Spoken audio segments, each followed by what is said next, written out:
दोस्तों, स्वागत है आपका आकाश कोड कैफे के एक नए सीरीज में Node.js। जी हाँ, इसमें हम सीखने वाले हैं Node.js के सारे बेसिक कॉन्सेप्ट को बहुत ही इजी वे में और इजी तरीके से। हम इसमें थ्योरेटिकली पार्ट से लेकर प्रैक्टिकल पार्ट तक सब कुछ करेंगे। थ्योरेटिकल कम होगा, प्रैक्टिकल ज्यादा होगा। मैं पूरी कोशिश करूंगा कि प्रैक्टिकल जितना ज्यादा हो सके उतना ज्यादा करा के आपको कॉन्सेप्ट क्लियर करा सकूं। सो अगर आपको कुछ भी नहीं पता है कि Node.js क्या होता है, कैसे वर्क करता है, कहाँ से आया, क्यों आया और क्यों हमें इसे सीखना चाहिए, तो बिल्कुल भी परेशान मत होइए, क्योंकि आज के इस वीडियो में मैं आपको सब समझा दूंगा। और धीरे धीरे जैसे ये सीरीज आगे बढ़ती चलेगी, इसके हर एक वीडियो में आप कुछ नया सीखेंगे, कुछ नया जानेंगे, जो आपको Node.js के फील्ड में बहुत ही ग्रो करवाएगा। तो एज ऑलवेज बिना समय बर्बाद किए चलिए शुरू करते हैं। तो Node.js को समझने से पहले हमें समझना जरूरी है JS के बारे में, यानी कि जावास्क्रिप्ट के बारे में। सो अगर आप इस वीडियो तक पहुंचे हैं तो मैं उम्मीद करता हूं कि आपको जावास्क्रिप्ट के बारे में तो आइडिया होगा ही कि वो क्या होता है। लेकिन अगर फिर भी आपको आइडिया नहीं है तो मैं बता देना चाहता हूं कि जावास्क्रिप्ट बहुत ही पॉपुलर स्क्रिप्टिंग लैंग्वेज है। आप इसको प्रोग्रामिंग कहेंगे लेकिन Node.js जानने के बाद। तो जावास्क्रिप्ट आज के टाइम पे हर एक वेबसाइट में आपको देखने को मिल ही जाएगा, क्योंकि इसके बिना वेबसाइट को बनाना इम्पॉसिबल सा है, क्योंकि ये हमें वेबसाइट में डायनेमिकली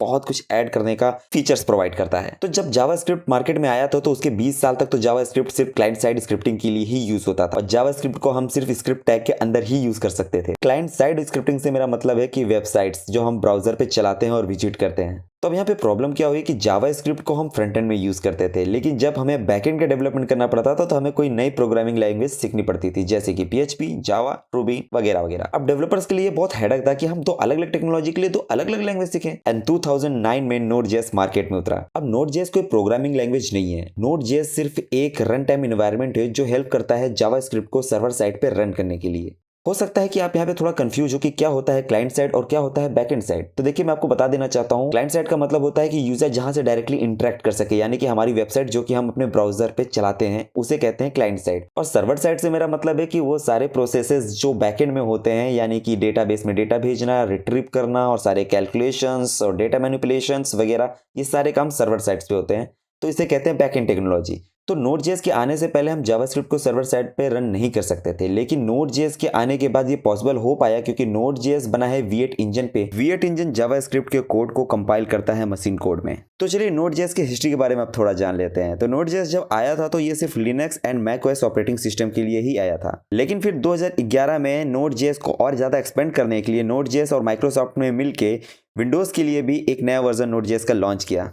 जैसा कि मैंने आपको बताया है कि Node.js क्रोम ब्राउजर के V8 इंजन के ऊपर ही बना है, जिसमें C++ एंड जावास्क्रिप्ट यूज हुई है। Node.js के बारे में कुछ इंटरेस्टिंग फैक्ट मैं आपको बता देना चाहता हूं। Node.js को एक छोटी से छोटी कंपनी से लेकर एक बड़ी से बड़ी ऑर्गेनाइजेशन तक यूज करती है। Node.js को Amazon, Netflix, eBay, Reddit and PayPal जैसी बड़ी कंपनियां यूज करती हैं। 2023 के रिकॉर्ड के हिसाब से 43% ऑफ डेवलपर्स ने Node.js को यूज किया है। Node.js एक open source cross platform run time environment है जो कि high scalable server side application बनाने के लिए यूज किया जाता है। ओपन सोर्स से मेरा मतलब कि हम इसको फ्री में यूज कर सकते हैं और हम इसमें अपना कंट्रीब्यूशन भी दे सकते हैं। एंड क्रॉस प्लेटफॉर्म का मतलब है कि हम किसी भी तरह के ऑपरेटिंग सिस्टम पे इस Node.js को रन कर सकते हैं। अब Node.js के थोड़ा आर्किटेक्चर को भी समझ लेते हैं। Node.js हमें single threaded event driven and non blocking asynchronous input output provide करता है। थोड़ा सा कुछ ज्यादा ही टेक्निकल टर्म्स आ रहे हैं, बट कोई नहीं, मैं क्लियर करता हूँ। सिंगल थ्रेडेड से मेरा मतलब है कि ये एक मेन थ्रेड पे चलता है जिसमें एक बार में एक रिक्वेस्ट को ही हैंडल किया जा सकता है। कुछ टेक्निक्स का यूज करके हम Node.js को मल्टी थ्रेडेड भी यूज कर सकते हैं, वो मैं आपको आगे की वीडियो में जब हम थोड़ा आगे डीप और हायर लेवल पे जाएंगे तब समझाऊंगा। Node.js के थोड़ा फीचर्स के बारे में देख लेते हैं, जैसे कि ये इजी टू यूज है, ये स्केलेबल है, ये स्पीड देता है हमें, इसमें हमें बहुत सारे पैकेजेस मिलते हैं जिसे हम इसमें यूज कर सकते हैं, और ये इजी टू मेंटेनेबल है। और अगर मैं इसकी मार्केट की बात करूँ तो जैसे मैंने आपको ऑलरेडी बता दिया है कि इसको बड़ी बड़ी कंपनी जैसे Twitter, Spotify, eBay, Reddit, LinkedIn और GoDaddy जैसी कंपनियां यूज करती हैं। तो आप सोच सकते हैं ये कितना ज्यादा स्केलेबल होगा। अब फाइनली हम ये देख लेते हैं कि Node.js में हम किस टाइप की एप्लीकेशंस को बना सकते हैं। हम इसमें रियल टाइम चैट्स एप्लीकेशन से लेके डेटा स्ट्रीमिंग, वेब एप्लीकेशन से लेके रेस्ट एपीआई सर्वर्स को और IoT डिवाइस से रिलेटेड एप्लीकेशंस को बना सकते हैं। तो अभी तक मैंने आपको Node.js के बारे में जितनी भी चीजें बताई हैं वो बहुत ही बेसिक लेवल पे बताई हैं, बहुत ज्यादा डीप नहीं गया हूं और बहुत ही ज्यादा हाई लेवल के टर्म्स यूज नहीं किए हैं मैंने, क्योंकि वो सारी चीजें मैं आपको एक टाइम के बाद जरूर बताऊंगा,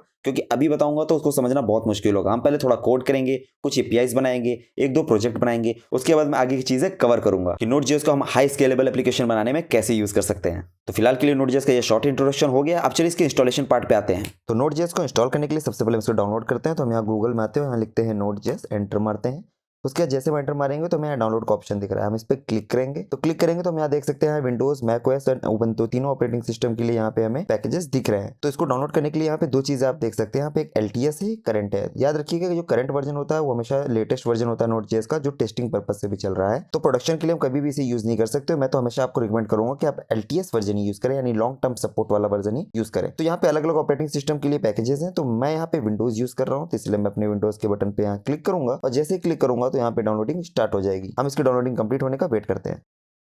फाइनली यहाँ डाउनलोडिंग कंप्लीट हो गई है। अब हम इसको यहाँ पे ओपन करते हैं, नेक्स्ट पे क्लिक करेंगे, देन यहाँ पे टिक करके अगेन नेक्स्ट पे क्लिक करेंगे। ये लोकेशन है जहाँ पे Node.js इंस्टॉल हो रहा है, तो बाय डिफॉल्ट इसको जैसा है वैसे ही छोड़ दीजिए। फिर नेक्स्ट पे क्लिक करेंगे, अगेन नेक्स्ट, देन यहाँ पे अगेन टिक कर देंगे कि जो भी पैकेजेस अगर जो नेसेसरी है Node.js के लिए, अगर वो नहीं है तो ऑटोमेटिकली इंस्टॉल कर दे। देन नेक्स्ट, देन इंस्टॉल पे क्लिक करेंगे एंड वेट करेंगे ये प्रोसेस कंप्लीट होने का।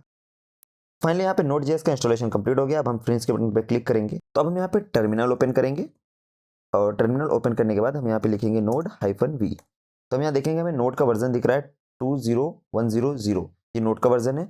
और साथ ही साथ में जब भी हम यहाँ नोड कभी भी इंस्टॉल करेंगे तो हमको साथ में npm भी मिल जाता है। तो जब हम यहाँ npm-v लिखेंगे तो उसका वर्जन भी हमें यहाँ पे दिखेगा 10.2.3। तो जिसको नहीं पता है कि npm क्या होता है, तो npm का मतलब होता है नोड पैकेज मैनेजर, जो कि नोड के पैकेजेस को यूज करने के लिए होता है, उसे अपडेट, इंस्टॉल, अनइंस्टॉल करने के लिए किया जाता है। तो मैं यहाँ कर वेबसाइट पे आऊँ और यहाँ पे आपको सर्च के दिखाऊं npm, तो npm की ऑफिशियल वेबसाइट पे आ जाओगे और यहाँ पे आपको लाखों रिपोजिटरी मिलेंगी अलग अलग चीज़ों को अलग अलग काम करने के लिए। तो बेसिकली ये लाइब्रेरीज वो होती हैं जो बेसिकली आपके और हमारे जैसे डेवलपर्स ही बनाते हैं और इस पर अपलोड करते हैं। मतलब कि अगर हमें कोई ऐसा कोड है जो हमने किया है और किसी और डेवलपर को कुछ भी चाहिए तो हम यहाँ पे इसको अपलोड कर सकते हैं और जो दूसरा डेवलपर है वो यहाँ से उसे इंस्टॉल कर सकता है और अपने प्रोजेक्ट में यूज कर सकता है, यानी कि काम को रिड्यूस किया जा सकता है। तो ये होता है npm। आप इस वेबसाइट पे जाके इसको और एक्सप्लोर कर लीजिएगा। अभी जैसे जैसे हम आगे प्रैक्टिकली करेंगे आपको और क्लियर हो जाएगा कि npm क्या होता है। अब हम वापस से टर्मिनल में आते हैं और यहाँ पे नोड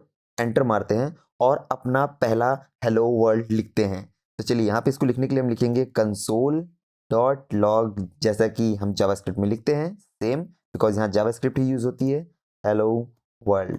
और हम इसको लिख के जब एंटर मारेंगे तो हम देखेंगे हमें हेलो वर्ल्ड यहाँ पे प्रिंट हो गया है। यानी कि अब यहाँ पे हम जावास्क्रिप्ट का कोई भी कोड, कोई भी ऑपरेशंस यहाँ पे हम इजीली रन कर सकते हैं। तो फाइनली यहाँ पे Node.js का इंस्टॉलेशन कंप्लीट हो गया है और अब अगले वीडियो में हम सीखेंगे Node.js के फ्रेमवर्क एक्सप्रेस के बारे में। तो इस वीडियो के लिए इतना ही। Tata bye bye, see you.